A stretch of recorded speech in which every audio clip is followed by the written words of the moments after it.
mgtow is a global social phenomenon, an online community of men who have chosen a lifestyle to avoid legal and romantic entanglements with women at all costs. A person who forges his own path places personal responsibility above all else and believes that he, and he alone, has the right to decide what his goals in life should be.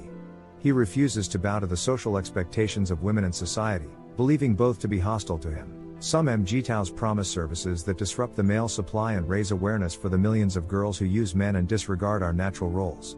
The media takes care of COVID mgtow by making fun of them. For example, Vic's profile from last year, titled "This Bunch of Straight Men Swear at Women," featured a photo of fat men in mgtow superhero costumes protesting before a feminist conference and a poster that read, "Feminism is refuge for women wear." F.A. Luis, an article on the return of the king, Rushic's website, an American blogger known for his controversial articles and advice to the pickup truck community, casts mgtow as a malevolent cult of freedom. A man who goes his own way will never be more attractive than an outcast in American society because it is a philosophy that denies the basic nature of man. Others simply dismiss it as a cult. Whatever it is, the trends point to a growing movement that cannot be dismissed as easily as a handful of angry misogynists playing video games in their parents' basements. Most mgtow will tell you it's more of a philosophy than a sport, underlined with a serious dose of ZFG, which means the zero Fs I give men is unapologetic, selfish, and different. Instead of changing the status quo, patriarchs choose to oppose marriage, fatherhood, and housing, or whatever else society expects of them, like a herd of indifferent ostriches that make great men. mgtow uses a more combative analogy in its description. Men's rights activists don't like us because while we agree with them on some things, we won't be in a war we know they can't win. Their cannon fodder. Pickup artists hate us because they can't make money from us. Feminists hate us because we don't fight them. Women hate us because we don't give them what they want. The motivations of men who decide to go their own way are different. Words are sometimes singled out. It's not hard to draw parallels between mgtow and the Trump phenomenon. In both cases, men aspire to be number one in the past or in the future, blaming other groups for what they perceive to be their lost status. Both types are highly suspicious of the media and love to attack it. When you come to this page, the first thing you see is a man walking away. We go our own way, which means we don't subscribe to any one set of beliefs or behaviors. So to get an accurate interview, you need to interview 16,000 of us. One mgtow might want to build a cabin in the forest and live off the grid, while another might want to move to Thailand with 9 girlfriends and 20 kids, but no wife. Another may choose to be a surrogate, becoming the father rather than the husband. Another person, like everyone else, can settle into city life and simply refuse a marriage contract or cohabitation. One of the things that makes mgtow a unique position for massive growth is the politics of disorganized resistance, a phenomenon in which independent groups or people based on a shared philosophy arrive at the same conclusions and actions against others. That's not the only way mgtow is having trouble pinpointing it. mgtows are actually rebelling against two different things. First, a society in which they believe women are more privileged than men in nearly every institution, and second, villains like pickup truck artists and drag men who portray overly masculine villains.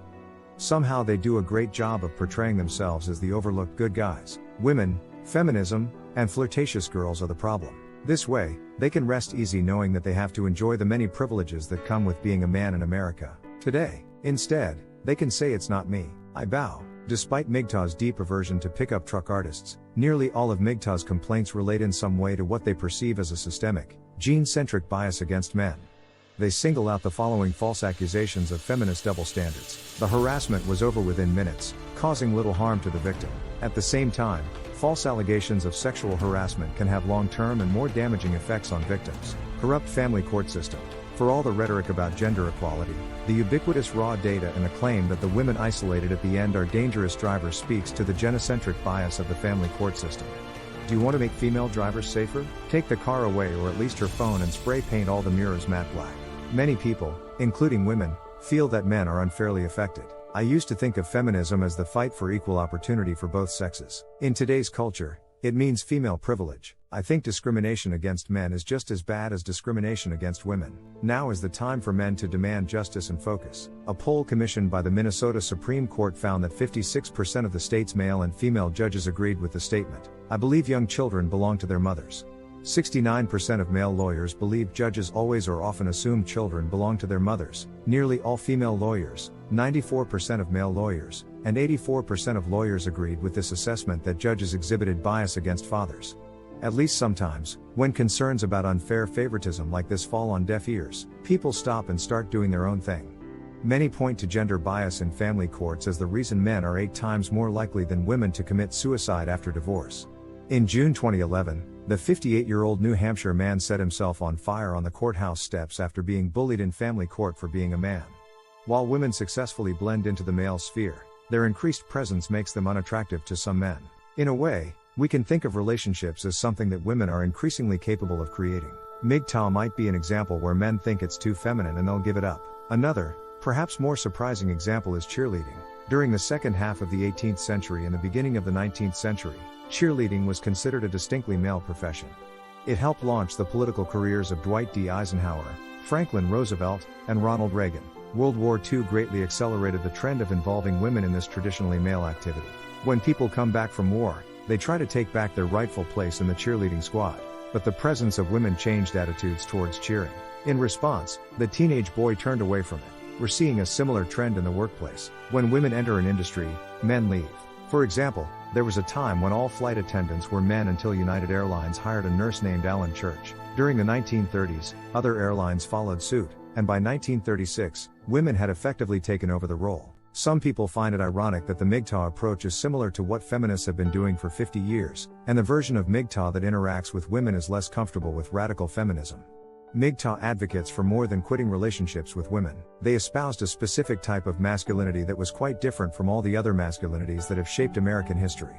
The most glaring counterexample is carrying masculinity: I will be the breadwinner and take care of my family, or I will be the patriotic leader of my country. They reject even the most famous archetype of American masculinity and hold back. That's all for today. Please leave a comment below. Remember to subscribe and turn on notifications. How MGTOW activates masculinity in men. Thanks for watching.